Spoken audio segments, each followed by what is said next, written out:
All right, so we're taking a deep dive into some pretty heavy stuff today. We've got this collection of search terms, and right off the bat, it's clear we're dealing with a stabbing incident. Looks like it happened at a track meet in Frisco, Texas. So our mission here, if you will, is to kind of dissect these digital breadcrumbs, see what we can piece together about what happened, and maybe even more importantly, what questions pop up along the way. Yeah, I mean, these search terms, they're like a window right into like the raw, immediate public reaction to this event. It's definitely a bit unsettling, but also there's a real human element to it. For sure.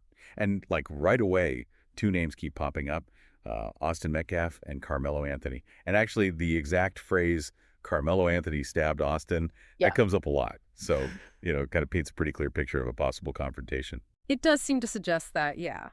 But what's also interesting is that we see Austin Metcalf's story being searched too.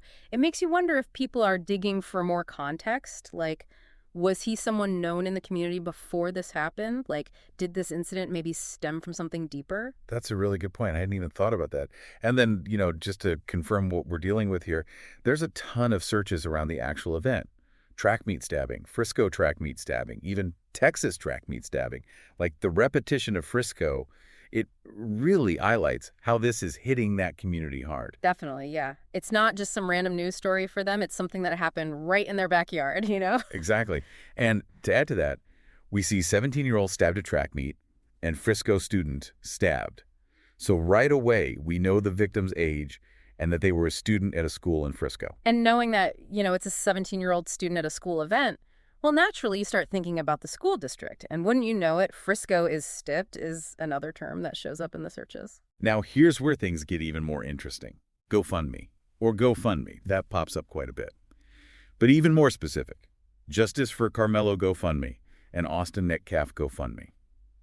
So clearly, people are reacting to this. They're trying to raise funds. And it seems like maybe for both individuals involved. The fact that there are potentially GoFundMe campaigns for both the alleged assailant and the victim, that really jumps out at me. It suggests a community that's not jumping to conclusions. Maybe they're trying to support everyone affected, regardless of what went down, which, that adds a whole other layer of complexity to this. It's not just a clear-cut good guy, bad guy situation. Yeah, it definitely makes you think. And then we see Instagram in the mix, too. So social media, as always these days, is likely playing a huge role in how this whole thing is being discussed and perceived. Social media, it's like a wildfire, right? It spreads information, speculation, emotion, all of it super fast. So seeing it here, yeah, it's pretty much a given that it's playing into the whole narrative. Makes sense. Oh, and one more name we should mention, Hunter Metcalf.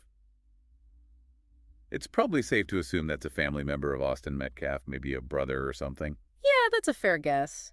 It's a reminder that situations like this, they don't just impact the individuals directly involved. It ripples out to their families, their friends, the whole community, really. Absolutely. And one final thing I noticed, the search for Frisco stabbing today. So this all went down really recently, like right around the time these searches were happening. So this is a story that's still unfolding, There's probably more information to come, more details to uncover. So just to recap real quick, what we've gathered here is that a 17-year-old student was stabbed at a track meet in Frisco, Texas. Austin Metcalf and Karmelo Anthony seem to be at the center of it all. There are searches suggesting Anthony might have stabbed Metcalf. But what's really striking is that there's a chance people are raising funds for both of them. And of course, social media is likely playing a huge part in all of this. And that really is the key takeaway for me, those GoFundMe searches.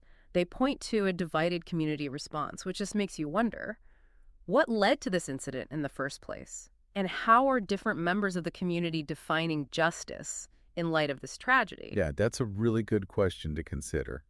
And it's one that's going to stay with us as we continue to learn more about this case. Absolutely. Well, on that note, we're going to wrap things up here. But as always, thanks for joining us for this deep dive. My pleasure. Today is your lucky day. Today is the day that our $3 website works for you, paying you directly to your PayPal daily.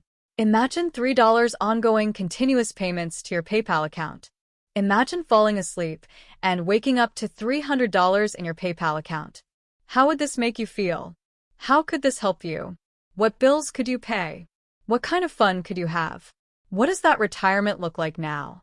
All for a one-time payment of $3. This website is DFY done for you, fully built and completely hosted, and never stops collecting payments for you. You have spent $3 on coffee on a regular, but that coffee won't help you create multiple streams of income. Click the link below.